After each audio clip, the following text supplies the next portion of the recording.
Most people would be surprised to learn how much of the new tunnel has been built since Bertha has been under repair.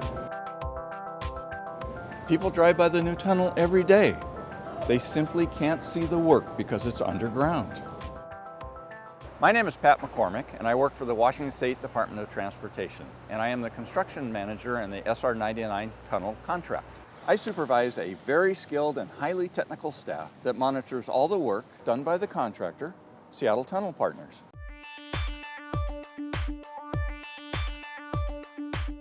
There are two ways the SR 99 tunnel gets built. The first is the one that most people know about. That is the tunnel boring machine, Bertha. What people don't realize is that we also have cut and cover tunnel.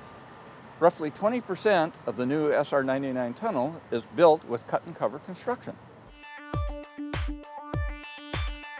Right now, we are standing on the Northbound roadway.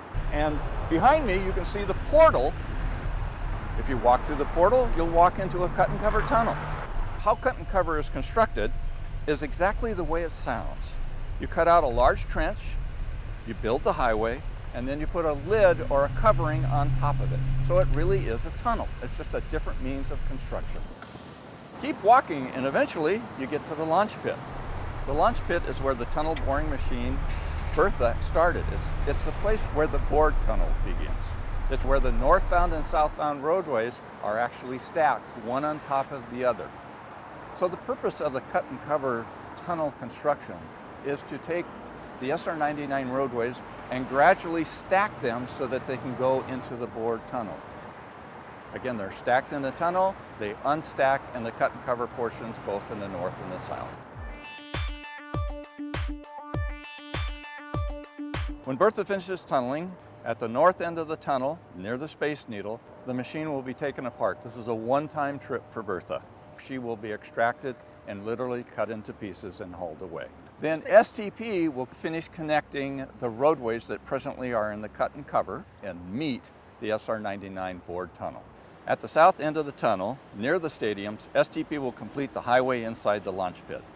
The launch pit has to stay open until the very end to get all the tunnel wall segments and road building materials inside the bored tunnel. Then STP will actually construct a lid, and we will again have cut and cover tunnel. At the end of the day, you will not be able to tell which portion of this tunnel was constructed by cut and cover and which portion was constructed by Bertha, the tunnel boring machine. We will have one tunnel, and that one tunnel will carry people along SR 99. And as a driver, you will not be able to tell the difference.